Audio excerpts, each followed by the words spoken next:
Shalom buat kita semuanya. Halo. Bapak, Ibu, saudara-saudari yang terkasih di dalam nama Tuhan Yesus.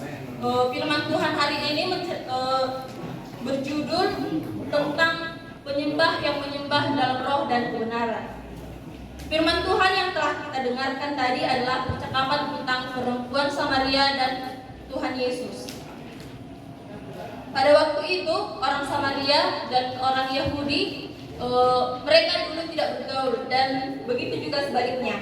Tuhan Yesus meminta agar perempuan Samaria itu memberikan Tuhan Yesus untuk minum, dan Tuhan Yesus juga berjanji akan memberikannya air hidup. Percakapan tersebut berlangsung, tapi bukan itu intinya. Di sini ketika perempuan itu tergerak untuk memiliki air hidup, Tuhan Yesus menyuruhnya untuk memanggil suaminya. Tetapi perempuan itu tidak mempunyai suami yang secara sah.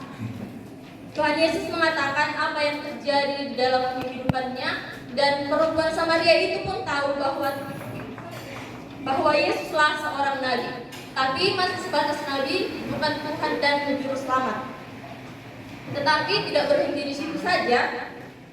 Bagaimana Tuhan Yesus mengajarkan kepada perempuan Samaria itu tempat penyembahan yang sebenarnya bukanlah tempat yang secara fisik dibangun, atau letaknya berada di suatu tempat. Tetapi kita menyembah Tuhan itu harus dengan roh. Di ayat 23 dan di ayat 24 tadi dikatakan, tetapi saatnya akan datang dan sudah tiba sekarang, bahwa penyembah-penyembah benar akan menyembah Bapa dalam roh dan kebenaran, sebab Bapa mengkehendaki penyembah-penyembah demikian. Allah itu roh, dan barang siapa menyembah Dia harus menyembahnya dalam roh dan kebenaran. Tuhan Yesus berkata bahwa menyembah Bapa di surga itu harus dengan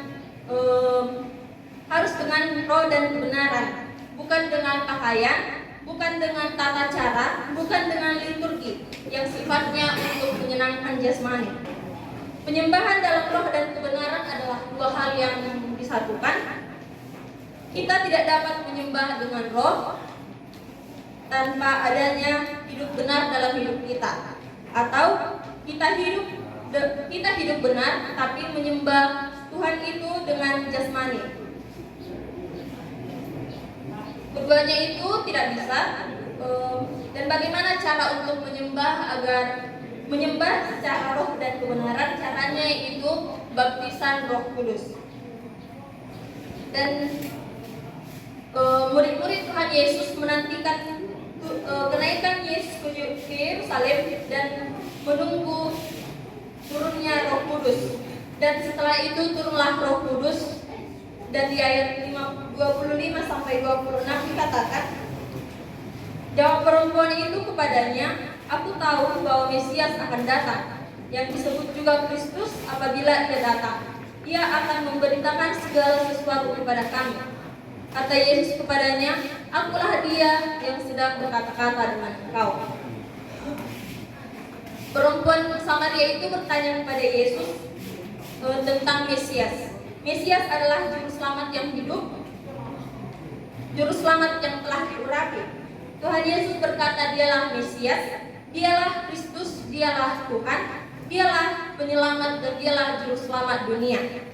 Ketika penyembah benar dalam roh dan kebenaran, artinya kita tidak dapat menyembah Tuhan dengan tidak melakukan dosa lagi dan lagi, berulang-ulang dan itu saja. Tetapi kita tahu bahwa kita menyembah Tuhan dan Bapa kita di surga dengan roh dan kebenaran, karena ada Tuhan yang menjadi serupa dengan manusia, dan dalam keserupan itu Tuhan Yesus rela untuk menebus dosa kita manusia, karena hanya manusia tidak lahir dari dosa lah yang bisa menebus dosa manusia dari dosa. Di sini nama orang itu ialah Yesus, ialah juru selamat, dialah Mesias, menjadi Kristus, bahkan Ialah yang menebus dosa-dosa manusia. Agar kita menjadi orang yang benar dan menjadi penyembah-penyembah yang benar di dalam roh yang sama, yang ada di dalam Yesus Kristus dan juga ada di dalam hati kita dan ada di dalam diri kita masing-masing. Amin firman Tuhan. Mari kita bersatu di dalam doa.